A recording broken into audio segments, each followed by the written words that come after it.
Hey everyone, and thanks for jumping back into the cryptoverse. Today we're going to talk about Bitcoin. We're going to be looking at the long-term market structure to try to gauge where we are. So if you guys like the content, please go ahead and subscribe to the channel, give the video a thumbs up, and also check out the Telegram channel in the description below. Let's go ahead and jump in. So first, what I want to do is we're going to look at the last market cycle. So a lot of times we can learn lessons from the last one to try to identify longer-term trends in the current one. So the first thing we're going to do is we're just going to draw a line from our prior all-time high, and then we're just going to draw it over to get it, to try to understand how long it took us to get back up to this level. Then we're going to draw another one at the bottom, so all the way down here. Okay, so you can see the top, and then you can also see the bottom. And note that these are monthly candles. Okay, monthly candles. So the next one we're going to draw is it's basically the monthly crash candle that follows the all-time high. So, this is when Bitcoin saw like a new paradigm shift right in the peak, and then in the next month it crashed all the way back down, basically 50 to 60% at the bottom of that wick. So these are the three main lines, and then the final one kind of helps show the ultimate capitulation into, I want to say, like the Goldilocks zone of buying Bitcoin. Now, what we're first going to do is we're going to overlay the regression band. So we know, right, that it's, historically speaking, buying in the regression band, right, is what we want to do, because if you look at Bitcoin over the long term, buying, in this region here is obviously would have been good in here, and then so on and so forth. So this is the goal, right? But not all portions of the regression band are necessarily treated equally, because while we're still in the regression band up here, if you take a measured move from, say, like the bottom of this candle here up to the top, you can see that it was a 400% increase. Now the reason why is because the regression band, we know, monotonically increases. Therefore, for the price to stay in the regression band at maybe, like, say, the fair value, then it has to sustain that. It has to continue to raise its valuation.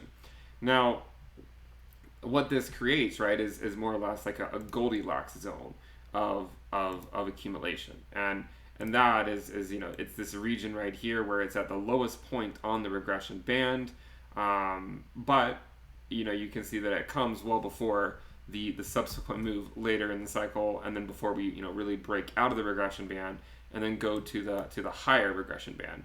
And if we were to take a measured move from the candle way over here at the peak and take it all the way over, you can see it was 41 months or 1,247 days approximately before we broke through that prior all-time high, not measured by the wick. We don't measure it by the wick, but just measured by the body of the monthly candle. Now we're going to do the same thing with the current market cycle to try to gauge, generally speaking, how the market structure is set up, and if it's, see some of the similarities. So the first thing we're going to do is we're going to draw a line across like this, and then we're going to draw it all the way across over there. The second line, these are the easier ones. It's just to draw it at the bottom. So you can see, right, the similarities. Let me first actually draw the rest of the line. So the next one we'll draw that shows the final move into the best accumulation region, right? And then the final one, right, is just drawing it from the bottom of the close of the monthly candle after the all-time high. So these are the candles that we're looking at. Okay, or these are the kind of the different regions that we're looking at. Now, if it takes the same amount of time to get to our previous all-time high as it did in the last market cycle, then the earliest we would get there would be in May of 2021, and this would correspond to basically breaking through that region. So you can see it here. Let me go ahead and delete this. So you can essentially see that this would be the amount of time it takes to actually break through it, right? Now, in these market cycles, if we just say draw like a region here, and let's draw it, let's draw it orange. You can see there's that Goldilocks region of accumulation. So it's at the lower part of the regression band, and it allows you to get in, at around the fair valuation of Bitcoin, but at the lower point in the market cycle, so earlier in the market cycle. This region corresponds to that Goldilocks region in the current market cycle. And now you can see, if you compare it to the last cycle, you can see that the price of Bitcoin more or less hugged the fair value for a decent amount of time until it reached its previous all-time high. So the reason why it's cut off here is just because it doesn't update it until the close of that month, which is why it goes horizontal there. If you want to see better, a better way to look at it, you can always switch to, like, say, the daily time frames, and it doesn't look like, it doesn't look cut off like that. But since we're showing the monthly time frame, we're trying to look at the longer term market structure. So, we have, right, if you look at the structure and you look at both cycles, you can essentially see we have the paradigm shift followed by the monthly candle crash. Again, here a paradigm shift followed by the monthly candle crash. You can see the Goldilocks region in terms of accumulation, right, which is at the lower part of the regression band, but during that market cycle. Then you have kind of like the continued accumulation, right, over an extended period of time, kind of moving up. And then in the same manner, you have this region where it's basically, you're moving down. So you're first in your paradigm shift, monthly crash, slow move down, final capitulation, Goldilocks region of accumulation at the lower part of the regression band, and then finally continued accumulation as the fair valuation monotonically increases, and then ultimately you then break back out. So then same kind of thing, right? You have the paradigm shift followed by the monthly crash, then a move down, the final capitulation into the Goldilocks region of investing in Bitcoin. This is not financial advice, by the way, just an analysis of the market. And then you have, potentially, right, the next slow accumulation up. Now there is a difference, right, between this time and last time, because this time we actually saw a shorter term speculative bubble, right, and then we came back into the regression band, where we really didn't see that in the last cycle. And it's possible we see another one, right? It's possible that Bitcoin comes back out of it again and then continues to go back into it. And part of this could just be the nature of lengthening cycles. Like the market is probably going to take a long time before it really makes a move back up to this region up here, probably several years. And so it's just kind of like some angst in the market, people trying to jump the gun, going into a speculative bubble in the short term, but then ultimately coming back down. But you can see that despite the fact that we came back down, you can see that the monthly candles ultimately leveled out at the fair valuation of Bitcoin, just like it did in the last market cycle.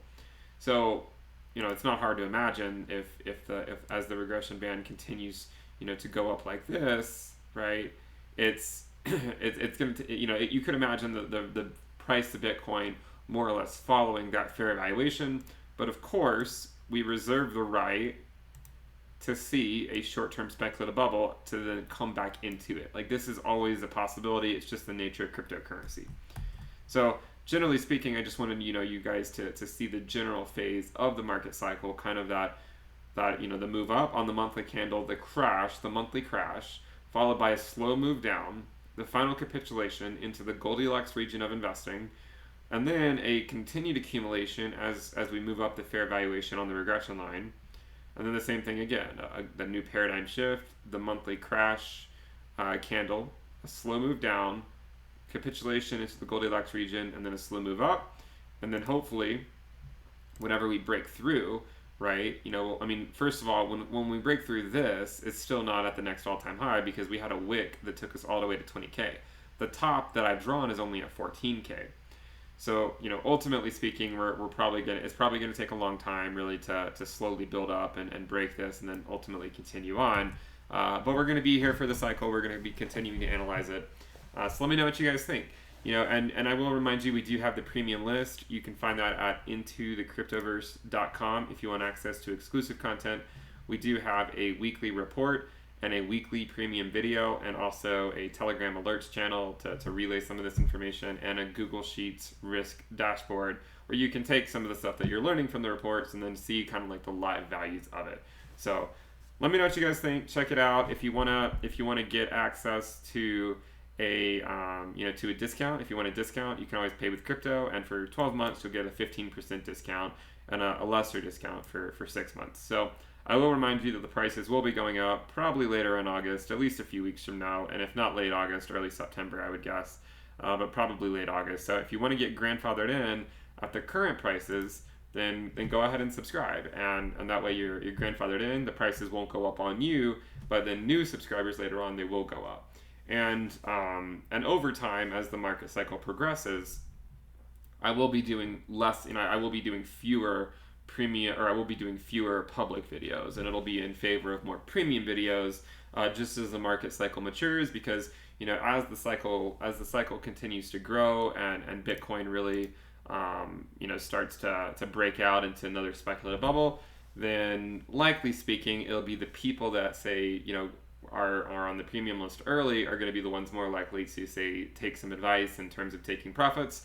Whereas those people that might be coming into the market, like the dumb money later on when Bitcoin is much higher outside of the regression region, this money is likely not going to listen to some of the advice of it's not going to go to $1 million most likely anytime soon, and you should consider taking profits. But this will likely fall on deaf ears at the time, and so it's one of the reasons why over time I'll lean more towards premium videos as opposed to public. Right now in 2020, I'm focusing a lot on public videos, but that will slowly decrease as the market cycle continues to mature.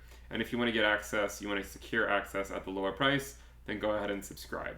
Now, in the next video, so I'm going to wrap it up here, but in the next video, we're actually going to take a look at the structure of the market, but instead of against USD, we're going to look at it with respect to the euro. So if you guys like the content and you want to see more of it, go ahead and subscribe to the channel, give the video a thumbs up. I'm really happy that we hit 30,000 subscribers. Let's try to now go for 40,000 subscribers. So you guys have been great. Give the video a thumbs up. I'll see you next time. Bye.